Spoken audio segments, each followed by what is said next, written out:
जय हिंद साथियों, स्वागत है आपका self study classes Vishwamit Jain YouTube channel में। दोस्तों, आज हम हिंदी साहित्य में पढ़ने वाली छायावाद की टॉप 20 रचनाएं। जी हाँ दोस्तों, आपको पता है कि 1918 से 1936 तक का जो काल माना जाता है वो छायावाद का काल माना जाता है। और छायावाद के प्रवर्तक जयशंकर प्रसाद माने जाते हैं, जो कि ईलाचंद्र जोशी ने इन्हें माना है, जबकि रामचंद्र शुक्ल ने मुकुटधर पांडे को छायावाद का प्रवर्तक माना और सुमित्रा नंदन पंत को नंद दुलारी वाजपेयी ने छायावाद का प्रवर्तक माना। तो अलग अलग विद्वानों ने छायावाद का प्रवर्तक अलग अलग माना है। दोस्तों, वही छायावाद के बारे में आज हम पढ़ने वाले हैं, वही छायावाद की रचनाओं के बारे में पढ़ने वाले। इसके पहले हमने आपको द्विवेदी योग है ना, और भारतेंदु योग, रीतिकाल, भक्तिकाल आदि सभी रचनाएं याद करवा दी। दोस्तों, अब आज आपकी बारी है कि दोस्तों आपको व्हाट्सएप ग्रुप से जुड़ना है। व्हाट्सएप ग्रुप से जुड़ने के लिए 9098609291 ये आप व्हाट्सएप ग्रुप में जुड़ सकते हैं दोस्तों, और आप ज्वाइन मेंबर चैनल के बन सकते हैं। ठीक है, ज्वाइन मेंबर बनने के लिए चैनल पर ज्वाइन बटन दिया है, ज्वाइन पर क्लिक करेंगे तो वहां पर 3 दोस्तों प्लान है। सबसे पहला प्लान है सिल्वर प्लान। सिल्वर प्लान में आपको 59 रुपये पे करना होगा। ठीक है, फिर है गोल्ड प्लान, 159 रुपये पे करना होगा। डायमंड प्लान जो कि दोस्तों आपको 299 रुपये करना होगा। 59 वाले सिल्वर प्लान में आपको दोस्तों क्या किया जाएगा, आपका कमेंट हाईलाइट होगा। ठीक है, आप लाइव स्ट्रीमिंग वाली वीडियो देख सकेंगे। ठीक है, गोल्ड प्लान में दोस्तों आपको और एक्स्ट्रा मिल जाएगा कि आपको इमोजी मिलेगा, लाइव स्ट्रीम मिलेगी, वॉलपेपर्स से संबंधित होंगे, है ना। और दोस्तों डायमंड प्लान में आपको व्हाट्सएप ग्रुप में भी जोड़ दिया जाएगा, और व्हाट्सएप ग्रुप में आपको स्टडी मटेरियल प्रेषित किया जाता है। ठीक है, जो भी हमारे चैनल पर पढ़ाया जाता है वो स्टडी मटेरियल आपको प्रेषित किया जाता है। आप डायमंड जो है प्लान चुनते हैं तो स्टडी मटेरियल यानी सोशल मीडिया से आप जुड़ जाते हैं। ठीक है, तो स्टार्ट करते हैं दोस्तों आज का ये वीडियो। सबसे पहले आपसे पूछा जाता है कामायनी महाकाव्य के रचनाकार कौन है। 4 विकल्प हैं, 2 सेकंड में आप अपने उत्तर का बताना है दोस्तों। और यहाँ पर चित्र में देखना दोस्तों, एक कामायनी रचना है और ये महाकाव्य है। और आपको पता है कि आप कामना करने जाते हो कहाँ पर, जयशंकर के प्रसाद, शंकर जी के पास जाते हो ना, भगवान मुझे परीक्षा पास करवा देना, तो क्या करने जाते हो, कामना करने जाते हो। तो कामायनी महाकाव्य किसका होगा, शंकर जी के पास जाते हो तो जयशंकर प्रसाद। ठीक है, और एक कामायनी दोस्तों आपको रचना दिख रहा है, ये रचना है, ये बुक है और ये जयशंकर प्रसाद जी की है। ठीक है, और ये महाकाव्य है, कितने सर्गों का महाकाव्य है, 15 सर्गों का महाकाव्य है दोस्तों, और 1935 में ये प्रकाशित हुआ था। ठीक है, तो याद रख लेना, छायावाद का श्रेष्ठ महाकाव्य माना जाता है। लोकायतन महाकाव्य के रचनाकार कौन है दोस्तों। 4 विकल्प हैं दोस्तों, महाकाव्य, लोकायतन और कामायनी, ये दोनों ही छायावाद के महाकाव्य हैं। और आपको बताना है 2 सेकंड में। और इसकी जो ट्रैक है दोस्तों, लोक में सुमित्रा आए हैं, लोक में सुमित्रा आए हैं, तो लोक में तो लोकायतन और सुमित्रा आए हैं तो सुमित्रा नंदन पंत। ये सुमित्रा नंदन पंत का महाकाव्य माना जाता है दोस्तों लोकायतन। ठीक है, यानी बी नंबर आपका सही हो जाएगा। आपको ट्रिक याद रखनी है, लोक में सुमित्रा आए हैं, लोक से लोकायतन और सुमित्रा से सुमित्रा नंदन पंत। ठीक है, पल्लव के रचनाकार कौन है दोस्तों। 4 विकल्प हैं, जब तक मैं आपको बता दूं कि जो पल्लव है इसे छायावाद का घोषणा पत्र, छायावाद का मैनिफेस्टो कहा जाता है।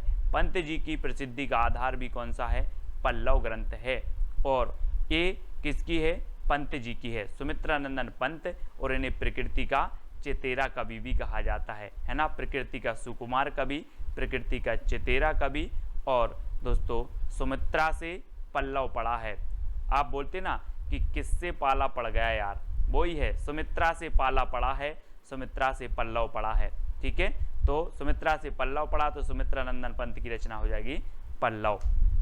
तुलसीदास के रचनाकार कौन है। 4 विकल्प हैं, जयशंकर प्रसाद, सुमित्रा नंदन पंत, निराला, महादेवी वर्मा। और आपको पता है दोस्तों तुलसीदास एक श्रेष्ठ कवि हैं और तुलसीदास रचना भी है, तो तुलसीदास निराला कवि है, तुलसीदास निराला कवि है। तो तुलसीदास तो निराला कवि है ही दोस्तों, और तुलसीदास जो रचना है ये भी निराली रचना है, यानी कि निराली से और निराला से आपका निराला सा नंबर सही हो जाएगा। आपको याद रख लेना तुलसीदास निराला कवि है। ठीक है, तो ये तुलसीदास रचना निराला की हो जाएगी। ठीक है, अगला है दोस्तों राम की शक्ति पूजा की रचनाकार कौन है। बहुत ही बढ़िया रचना है और मोस्ट इंपॉर्टेंट है दोस्तों। और राम की शक्ति की पूजा कौन करते हैं, निराले व्यक्ति करते हैं, है ना। या फिर राम की शक्ति पूजा निराली है, राम की शक्ति पूजा निराली है, राम की शक्ति पूजा निराले व्यक्ति करते हैं। तो राम की शक्ति पूजा के रचनाकार कौन होंगे, कौन होंगे, निराला, यानी कि जो सा नंबर है वो आपका बिल्कुल सही हो जाएगा। यामा के रचनाकार कौन है दोस्तों, यामा, जैसे कि 1982 में ज्ञानपीठ पुरस्कार मिला था दोस्तों। और आपको पता है कि आप बोलते ना या माँ बोलते किसे, महादेवी को, महादेवी को माँ बोलते हैं। तो ये यामा भी रचना किसकी हो जाएगी, महादेवी वर्मा की हो जाएगी। ठीक है, याद रख लेना। छायावाद की श्रेष्ठ कवित्री हैं दोस्तों, इन्हें आधुनिक मीरा भी कहा जाता है ना। आधुनिक मीरा किसे कहा जाता है, तो महादेवी वर्मा को, है ना। और चित्ररेखा के रचनाकार कौन है। 4 विकल्प हैं, 2 सेकंड है दोस्तों आपके, और आपको बताना है, और आपका बिल्कुल यहाँ पर सही हो जाएगा। चित्ररेखा ए राम कुमार वर्मा, यानी कि जो सा नंबर है वो बिल्कुल सही हो जाएगा। दोस्तों आपको पता है राम कुमार का चित्र रेखा ने देखा, चित्र रेखा, तो राम कुमार का चित्र रेखा ने देखा, ये आपकी ट्रिक है। तो चित्र रेखा, है ना, चित्र रेखा ने देखा किसका, राम कुमार का। तो चित्ररेखा के रचनाकार कौन होंगे, राम कुमार वर्मा। अब याद रख लेना आप कैसे याद रखोगे, राम कुमार का चित्र रेखा ने देखा, तो चित्ररेखा राम कुमार वर्मा की रचना हो जाएगी। ठीक है, अगला है निहार, रश्मि, नीरजा, सांदगीत और दीपशिखा के रचनाकार कौन है। 4 विकल्प आपके पास, जयशंकर प्रसाद, सुमित्रा नंदन पंत, राम कुमार वर्मा, महादेवी वर्मा। इनमें से 2 सेकंड में आपको बताना है कि निहार, रश्मि, नीरजा, है ना, सांदगीत और दीपशिखा। और आपको पता है दोस्तों कि ये पूरी ही रचनाएं किसकी हैं, महादेवी वर्मा की हैं। महादेवी वर्मा, यानी कि 4 नंबर आपका बिल्कुल सही हो जाएगा। अब यहाँ पर देखो दोस्तों, सबसे पहले क्या होता है प्रभात में, सबसे पहले जब हमारा सुबह होता है, प्रभात होता है, तब निहार आता है। निहार यानी कि ओस आता है कि सुबह सुबह की नहीं, ओस आता है, तो निहार आता है, निहार। ठीक है, फिर क्या आती है, रश्मि, यानी कि सूरज की ज्योति आती हैं, तो रश्मि आती है। ठीक है, फिर रश्मि आती है, और फिर दोस्तों नीरजा खिलती है, यानी कि जो है कमल खिलता है ना, कमल खिलता है, तो नीरजा खिलता है।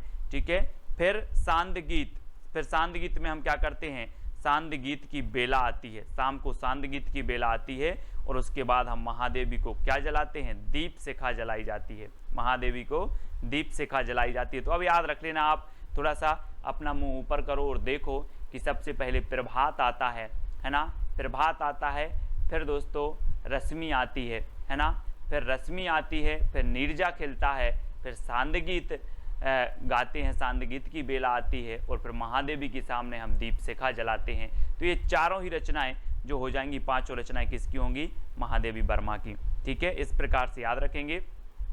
और अगला देखो दोस्तों, नए पत्ते की रचनाकार कौन है। जयशंकर प्रसाद, सुमित्रा नंदन पंत, निराला, महादेवी वर्मा कौन है। ये सारी की सारी रचनाएं, ये सारी की सारी जो PDF स्टडी मटेरियल है दोस्तों, वो ज्वाइन मेंबर को ज्वाइन व्हाट्सएप ग्रुप में मिल पाएंगे। ठीक है, नए पत्ते के रचनाकार कौन है, और आपको पता है दोस्तों ये नए पत्ते, है ना, ये किसकी रचना है, सूर्यकांत त्रिपाठी निराला। और आपने पेड़ में देखे होंगे जब नए पत्ते आते हैं तो बिल्कुल निराले पत्ते होते हैं। कैसे होते हैं, निराले होते हैं, नए पत्ते निराले होते हैं। तो नए पत्ते के रचनाकार कौन होंगे, निराला जी। ठीक है, अगला है निर्माल्य एक तारा के रचनाकार कौन है।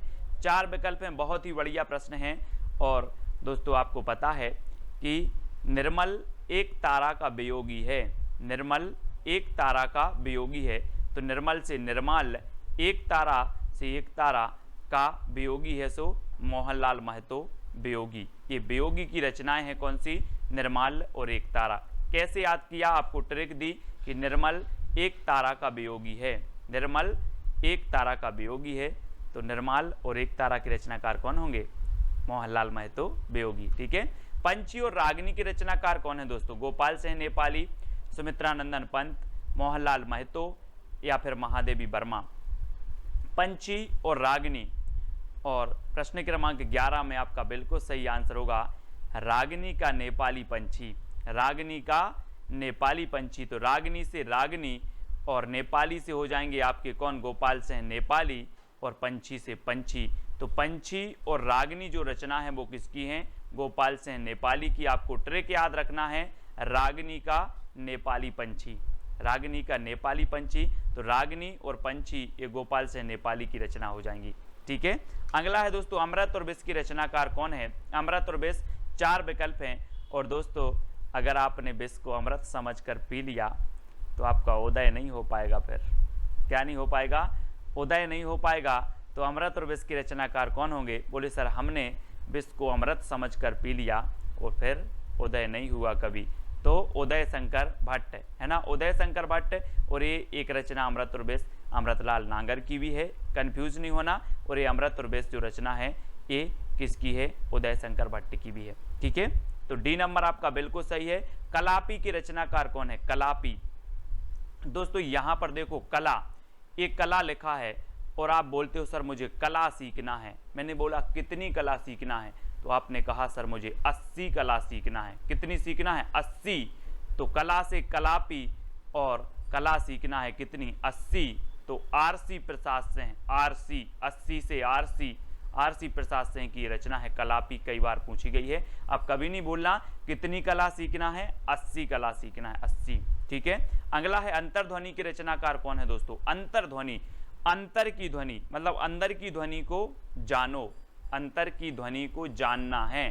तो जानना है तो जनार्दन झा, जनार्दन है ना, अंतर्ध्वनि को क्या करना है, जानना है, जनार्दन, जनार्दन झा द्वैज की रचना हो जाएगी बी नंबर। अंतर्ध्वनि के रचनाकार कौन है आपसे पूछा जाएगा, तो आप बोलोगे सर अंतर की ध्वनि को जानना है तो जनार्दन झा।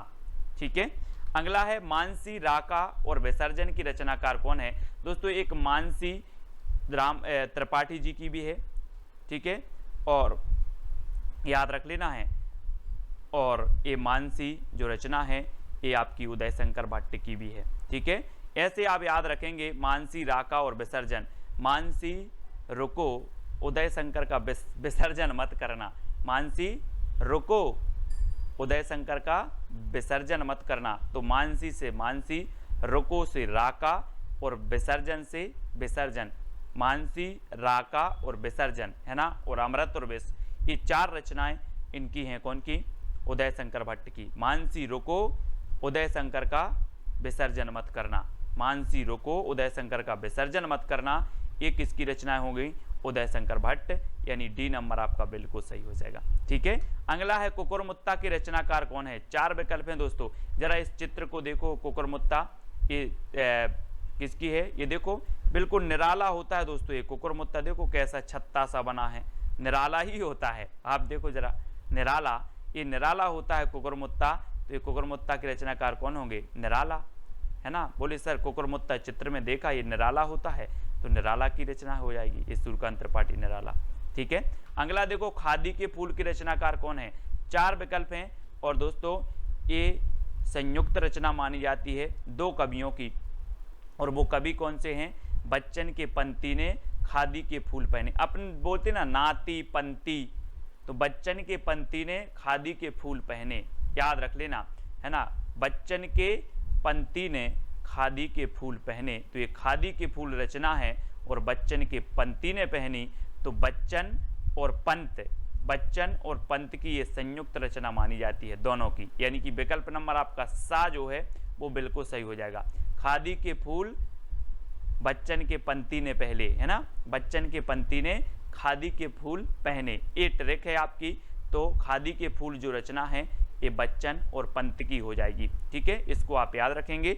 अगला है करुणालय और आंसू की रचनाकार कौन है। दोस्तों आपको ट्रिक कौन सी अच्छी लगी है वो आप बता देना, और आप ज्वाइन व्हाट्सएप ग्रुप से ज्वाइन होना चाहते हैं, है ना, जुड़ना चाहते हैं, तो आपको चैनल के ज्वाइन मेंबर बनना पड़ेगा। ज्वाइन मेंबर का अलग से व्हाट्सएप ग्रुप है, और जो है सब्सक्राइबर मेंबर का अलग से व्हाट्सएप ग्रुप है। ठीक है, तो ज्वाइन मेंबर को विशेष जो है यहाँ पर स्टडी मटेरियल प्रेषित किया जाता है दोस्तों, और सब्सक्राइब मेंबर को टेस्ट आदि बहुत सारी चीज़ें करवाई जाती हैं। तो आप ज्वाइन मेंबर बनना चाहते हैं तो चैनल के ज्वाइन बटन पर क्लिक करें, और वहाँ से आप कुछ राशि पे करके जो है ज्वाइन मेंबर बन सकते हो। करुणालय और आंसू की रचनाकार कौन है। दोस्तों आपको पता है कि करुणालय आंसू, करुणा के आंसू, हम पढ़ते ना करुणा के आंसू शंकर जी के सामने करुण के आंसू, ऐसे लिख लो, शंकर जी के सामने करुण के आंसू बहाते हैं, करुणा के आंसू बहाते हैं, करुण से करुणा कर दो, करुणा के आंसू बहाते हैं, किसके सामने, शंकर जी के सामने। तो शंकर जी यानी कि जयशंकर प्रसाद, वैसे तो करुणालय और आंसू सभी को पता होगा, लेकिन याद रख ले कि जो है शंकर जी के सामने करुणा के आंसू बहाते हैं, करुणा के आंसू तो करुणालय और आंसू, ठीक है। इस प्रकार से कामायनी इनकी हम रचना पढ़ चुके हैं, ठीक है। करुणालय भी है, आंसू भी है, झरना भी है और वसी एक इनकी रचना भी है, ठीक है। तो इनको भी आपको याद रखेंगे। और यहाँ पर शंकर जी के सामने करुणा के आंसू बहाते हैं। लहर, झरना और उर्वशी की रचनाकार कौन है दोस्तों? 4 विकल्प हैं, 4 में से आपको बताना है और यहाँ पर आपका जो बिल्कुल सही आंसर हो जाएगा वो क्या हो जाएगा?